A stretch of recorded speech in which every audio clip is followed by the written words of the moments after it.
Selamat datang. Hari ini kita akan bahas tuntas sebuah panduan yang benar-benar ilmiah, langkah demi langkah buat akhirnya menghentikan kebiasaan buruk yang mungkin selama ini ngejebak kamu. Pernah nggak sih ngerasain kayak gitu? Udah janji sama diri sendiri, oke, ini yang terakhir, besoknya diulangin lagi. Frustrasi banget kan?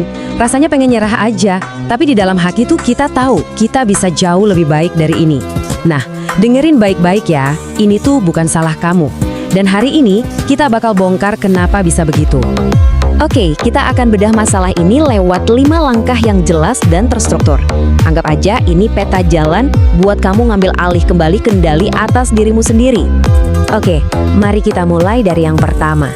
Alasan utama kenapa kita sering banget kalah sama kebiasaan buruk itu bukan karena kita lemah atau kurang tekad. Justru sebaliknya, kita ini lagi melawan sistem biologis yang super kuat di dalam otak kita sendiri. Jadi gini, di dalam otak kita itu ada yang namanya sistem imbalan atau reward system.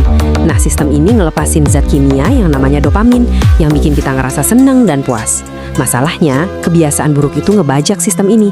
Dia ngasih ledakan dopamin yang instan dan gak wajar. Pada dasarnya, otak kita itu bisa dibilang agak males. Dia selalu cari jalan pintas termudah menuju kesenangan. Nah, kebiasaan buruk ini nawarin kepuasan instan yang rasanya jauh lebih cepat dan lebih tinggi daripada pencapaian apapun di dunia nyata. Nah, coba bayangin deh, otak kita tuh seolah-olah mikir kayak gini. Dia ketipu, lebih milih kesenangan jangka pendek yang rusak daripada tujuan jangka panjang yang sebenarnya lebih berarti. Logika kita tahu ini salah, tapi sistem imbalan di otak kita bilang, lanjutin aja. Tiap kali kamu ngulangin kebiasaan itu, jalur saraf di otakmu jadi makin tebel, makin kuat.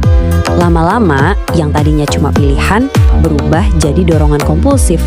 Rasanya tuh kayak otomatis, seolah-olah punya kemauan sendiri dan kita nggak bisa ngendaliin. Oke, sekarang kita udah tahu kenapanya, sekarang kita bedah gimananya. Tiap kebiasaan, mau itu baik atau buruk, itu jalan dalam sebuah siklus. Siklus yang bisa kita pelajari dan kita intervensi. Nah, inilah yang disebut lingkaran kebiasaan atau habit loop. Konsep ini terkenal banget dari buku Atomic Habits.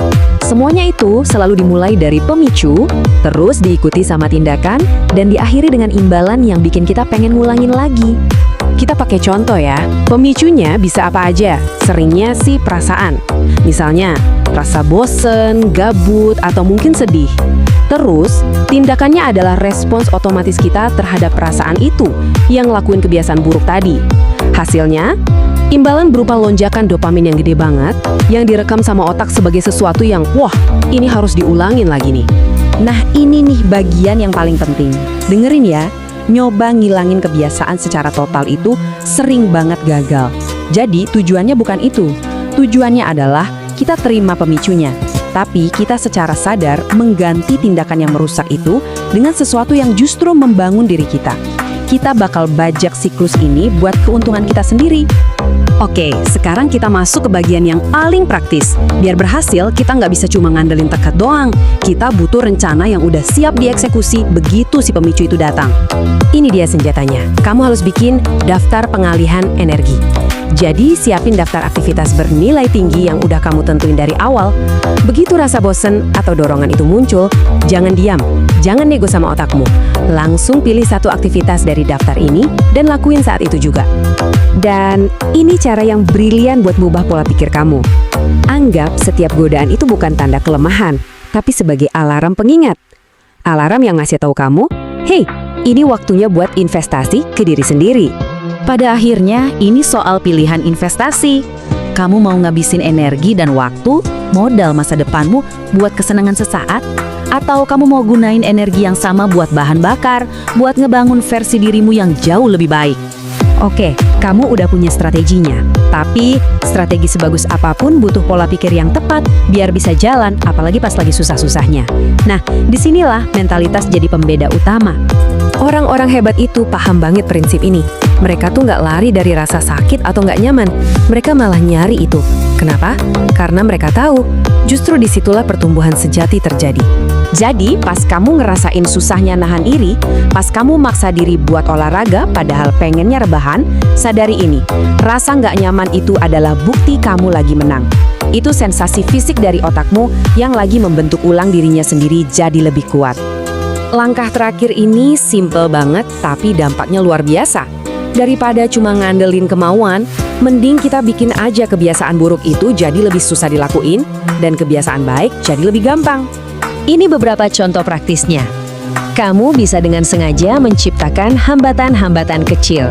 Dengan gitu, kamu ngasih dirimu sendiri jeda waktu yang berharga buat mikir dan nerapin strategi baru yang udah kita bahas tadi. Coba deh bayangin ini, kalau kamu nerapin langkah-langkah ini secara konsisten, kamu itu bukan cuma ngilangin kebiasaan buruk, kamu itu lagi memprogram ulang otakmu. Dan dampaknya, kamu bakal ngerasain pikiran yang lebih jernih, fokus lebih tajam, dan yang terpenting, perasaan bahwa kamulah yang pegang kendali. Percaya deh, setelah kamu berhasil ngelewatin 1 minggu aja, kamu bakal nengok ke belakang dan bersyukur banget karena nggak nyerah di hari pertama. Momentum kecil itu bakal jadi fondasi yang super kuat. Jadi, saya tinggalin kamu dengan pertanyaan ini. Coba pikirin deh, semua energi dan waktu yang bakal kamu dapatin lagi, kalau setiap dorongan negatif itu bisa diubah jadi tindakan positif, coba bayangin bakal jadi sekeren apa versi dirimu 1 tahun dari sekarang. Kamu udah punya senjatanya, sekarang waktunya buat beraksi.